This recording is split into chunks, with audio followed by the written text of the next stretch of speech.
Well,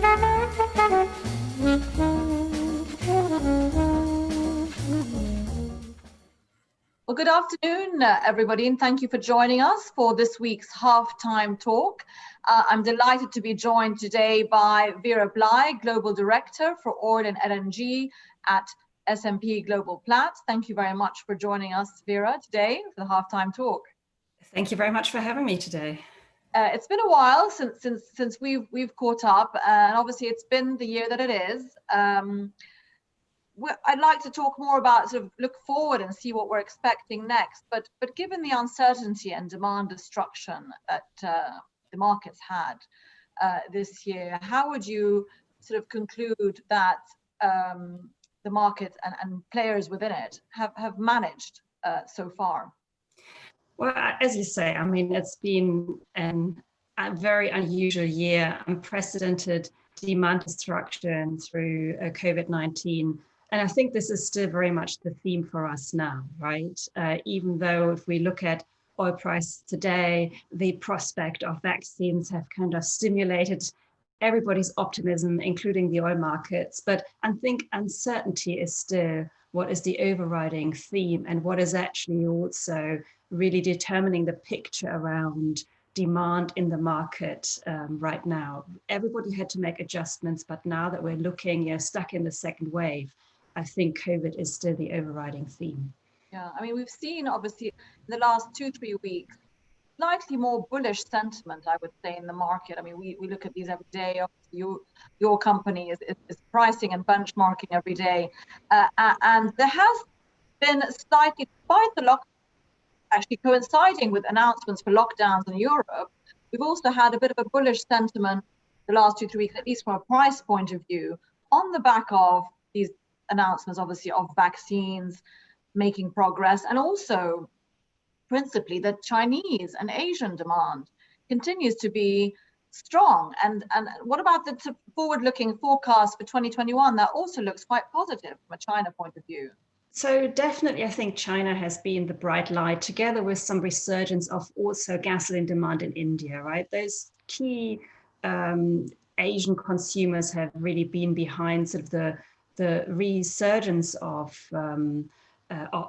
And we've particularly actually seen this around sour crude grades. So for example, our Platts Dubai benchmark, where we've seen that that's even moved ahead of the sort of sweeter crudes like Brent, for example, which is quite unusual, but you can see that's the appetite that Asian refiners have, and that's been really driving this. As we've seen some of the recovery in China, we've also seen the Rongcheng refinery is gearing up to come into the market, and we've seen therefore it's sort of purchasing from that refinery, and as I say, from India. And so that's really stimulated Chinese demand, particularly for some of the Middle Eastern grades, right? Abu Dhabi's Upper Zakum, Al Shaheen from Qatar, and also Oman. They've all been supported by this resurgence of buying activity from China. And I think that creates some sort of impetus for 2021, even though if we look at the outlook for demand from Platts Analytics is still, our colleagues, they're still cautious, right? You mentioned Chinese demand. It's continued to buy in, obviously, for their refineries, and yet the inventories of crude are sort of piling up high in China. And we've seen, obviously, the recent price of short spot prices increase a little bit, and yet China continues to buy up this crude and stockpile. Is that presenting a bit of a problem for China on the refining side from a demand point of view? Yes, it has its domestic demand, but it's also producing for the world, and that the world's not consuming at the moment. So is that presenting a bit of a dilemma for China, or it's continuing to import, if you like? I mean, we're still, I think, we're seeing the emergence, I think, of a really new sort of fundamental play around Chinese storage, which has increased significantly over the last year, even through investments. So I think this is, offering us a new dimension about the impact that China going forward can have on the demand and supply picture. Of course, we do also, in a lower price environment, have the refinery gate prices in China that continue to support domestic refineries, and we've seen this play out in the market actually earlier this year, when we had, for example, also a disconnect between Platts Oman and DME Oman pricing on the back of refinery gate pricing support in China. So that's a very interesting picture that is emerging now. And for sure, the high levels of stocks are going to also weigh on future resurgence of demand in the market as well. Where would Platts see their demand forecast next year versus 2019? Let's discount 2020, obviously. So where are we at with that today? So in terms of the global demand, according to Platts Analytics, for this year is due to have fallen by about 8.5 million barrels per day in 2020 compared to the previous year. The outlook for 2021, as I say, COVID-19 is still very much weighing on that. And on a net basis, Platts Analytics is actually seeing demand in 2021 still about 2.6 million barrels per day below 2020 levels. Below 2020, okay. And obviously we've seen the comparison between 2020 and 2019. And if you were to put below 2019 levels. 2019. Yeah. If you were to put a range on prices for next year, for the entire year, I mean, I'm sensing from you more bearish than bullish sentiment in terms of the reality of COVID is still with us. The vaccine, yes, it's coming, but most people would say that the positive impact of that actually will not hit fundamentals in the second half of next year. So where would you put a price range for Brent, let's say, for next year, for an average price for the year? Yeah, you're absolutely right. We're still very much looking at range-bound pricing as we go into 2021 around the sort of low $40 per barrel level as well. So obviously, you can always have shorter-term impacts around that, but the outlook overall is still very much range-bound for next year. Okay, and let's talk a little bit about OPEC, obviously, in terms of the supply that it's bringing onto the market. They're due in a couple of weeks, in less than a week actually, to announce what they plan to do in January. It's fair to say that the market has built in an expectation that they are, at least until recently, that they were probably not going to bring the extra 2 million barrels a day of oil back onto the market. That's now being put a little bit into question with the recent bullish sentiment. But what are your expectations? I mean, if they do increase production as planned in the agreement, will that give a shock to the market?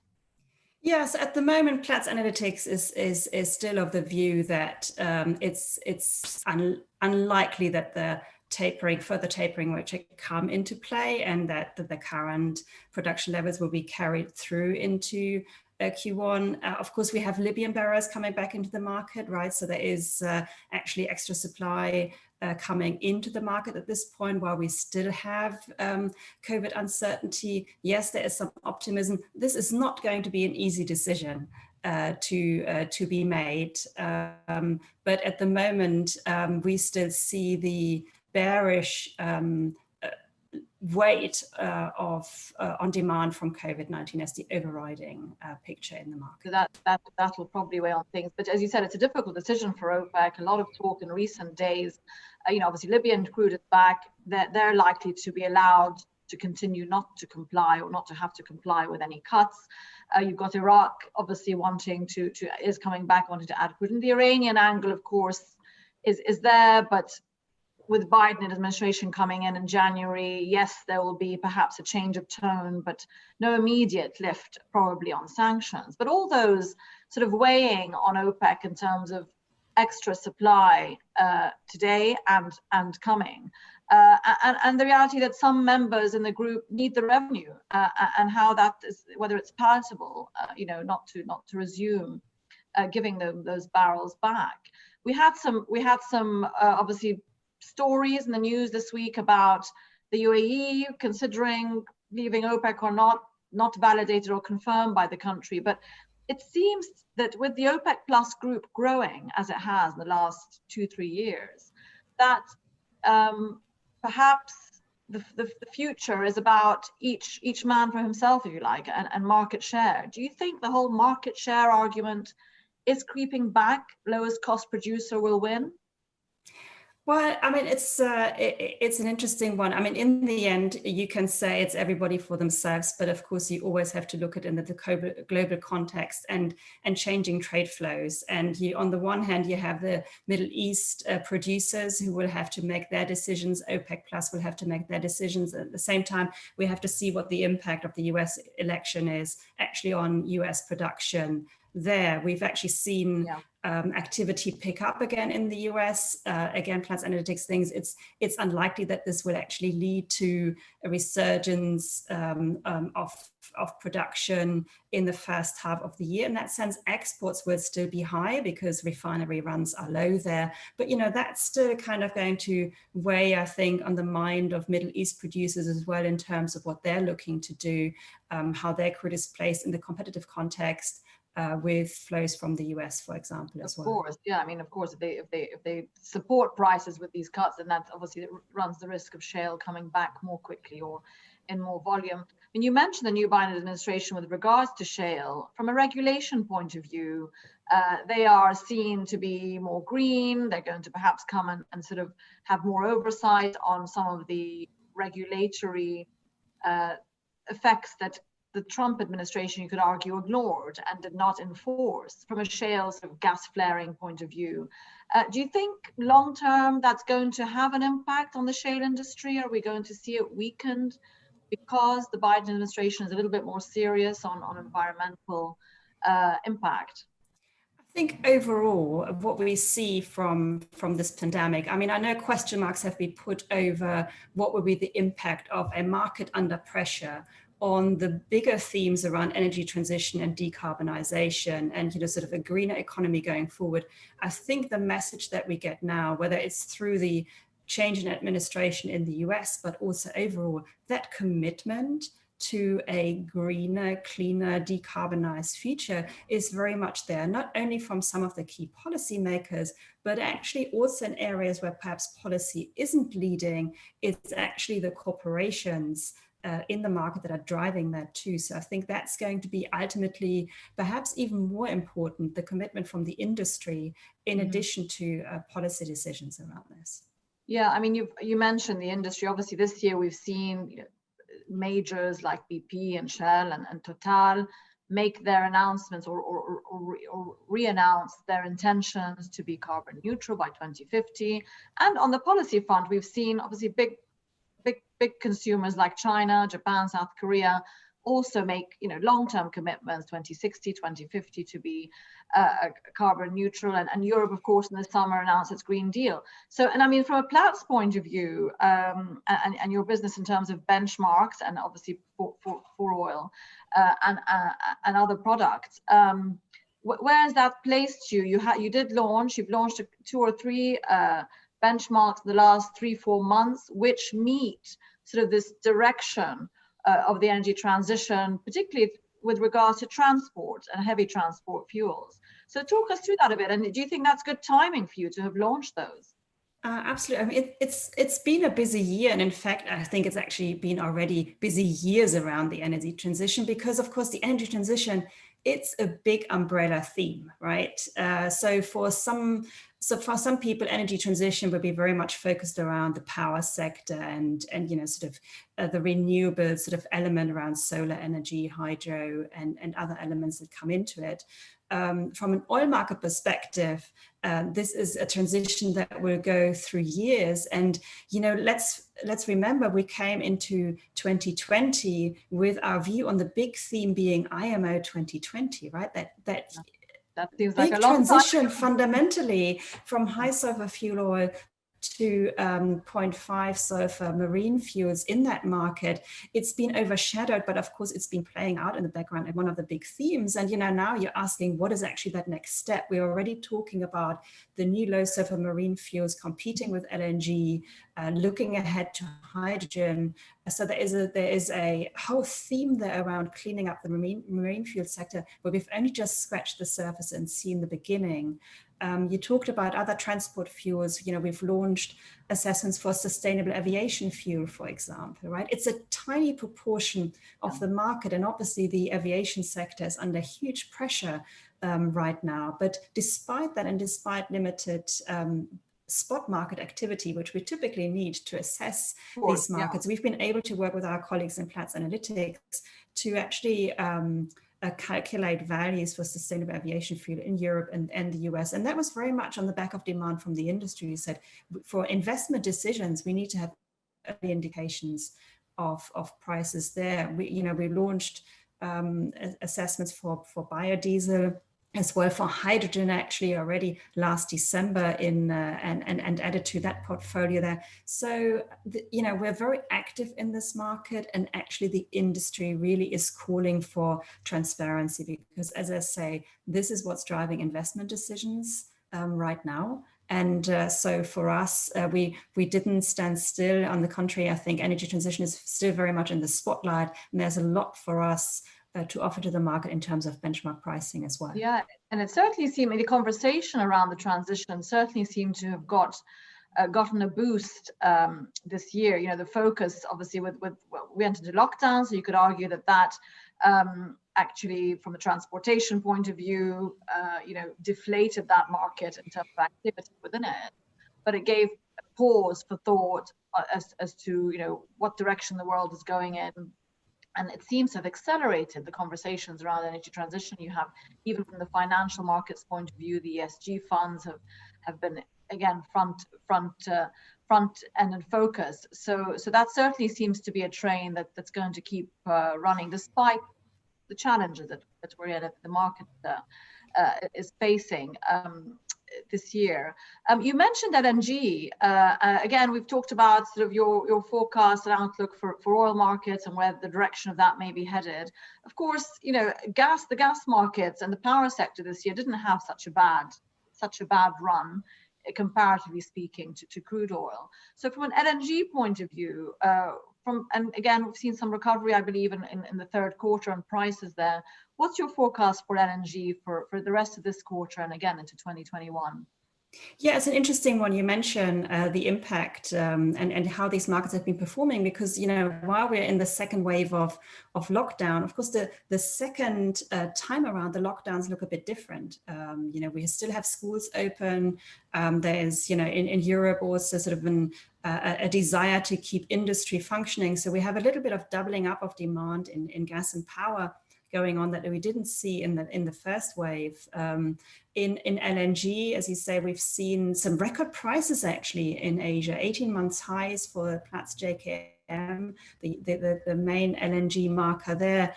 We have some supply disruptions that supported the market, but also, of course, the resurgence of demand in some of the key Asian economies as well. And we're going to see that strength carrying on going forward as well. That's very positive. And then if you just sort of zeroing in back to sort of benchmarks, again, the Middle East here, you mentioned earlier in our chat that the China demand and the Asia demand has actually been sort of taking on more sour crude, and that's impacted some of the Dubai sour crude sort of benchmark and pricing there. Just looking at the benchmarks in the Middle East in general, this year, how have they fared? It's been a challenging year, obviously. How have they fared in terms of holding up, if you like, against benchmarks elsewhere in the world? Yeah, I mean, from a benchmarking perspective, 2020 wasn't for the faint-hearted, right? So in a market where you have, on the one hand, in February, March, we had, the demand destruction, and also the supply side kind of flood of material coming into the market, the perfect storm coming together. And it's in those kind of extreme market scenarios where benchmarks are really being tested, right? And then this very much played out just as demand kind of dropped off the cliff and supplies came in. The first benchmarks that were actually impacted around that were sort of Platts, dated Brent and ICE Brent. We got a lot of questions. The market hit super contango over why these two benchmarks or actually differentials widen. And that was really came down to timing, right? With the physical market being much prompter than the futures market, led to that time spread really blowing out. So that was sort of the first wave of impact. We then saw a prolonged differential actually between Platts Oman and DME Oman, and not an extreme differential blowout that we had back in September 2018 when we saw that playing out. But actually this one was in a smaller range, but more prolonged. And why was that? I mentioned the refinery gate prices in China earlier, which is supporting refiners when crude oil actually hits $40 and is supporting product prices there. And that ultimately meant that Oman crude, which is predominantly consumed in China, was supported by the Chinese refining system and therefore decoupled from the rest of the Middle Eastern pricing system. So again, we got a lot of questions around that. And no sooner had we come out of that, remember also 20th of April, we saw minus $40 oil in the US market. First time ever negative futures in oil. And that led to a whole discussion over how oil is priced in the US, inland pricing versus pricing at the Gulf Coast. On the day, you had inland prices in negative value. We assessed pricing at the Gulf Coast in positive value. Why does this matter? Because no matter where you are in the crude market, we're talking about global trade flows, and the US shale revolution, has really found its way into the global market, and means that WTI Midland has a voice at the table when it comes to crude oil pricing around the world as well. So all these benchmarks, of course, closely connected. They've all been in the spotlight, and I'm pleased to say when we look back about how we've been dealing with this, all working remotely, all our price reporting, running our market and close assessment process remotely around the world, they've all withheld that pressure from the market. So it's great to see.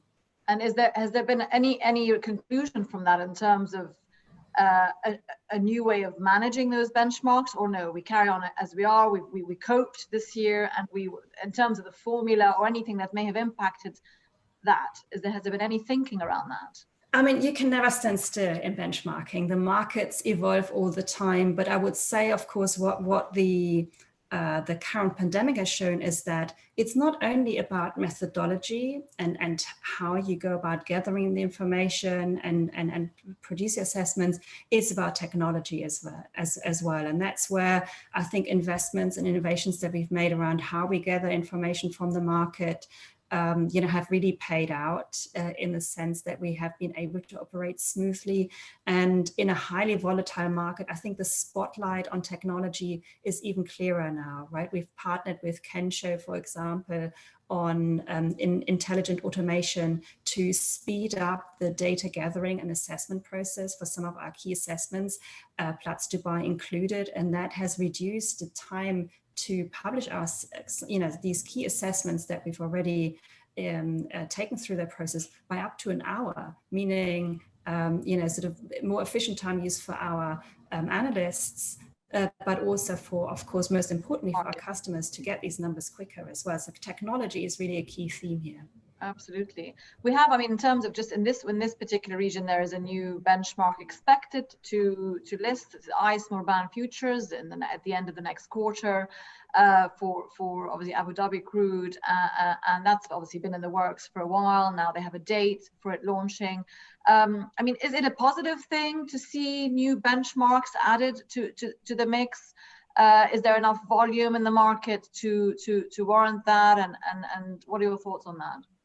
Yeah, we welcome any sort of new comers to the market. We have, from a Platts perspective, I think many examples of exchange benchmarks and physical market benchmarks produced by companies like Platts in many markets. So I think it's down to the market to decide which benchmarks they're ultimately going to accept, and we respect that as well. We're very much in the discussion, including with Abu Dhabi, around this exciting new change as well. At the same time, Platts Dubai, as the premier benchmark, in the Middle East, looking back on 40 years history, has actually seen derivatives volumes grow significantly over the last year as well. So we're confident around the role that Platts Dubai is playing in that market as well.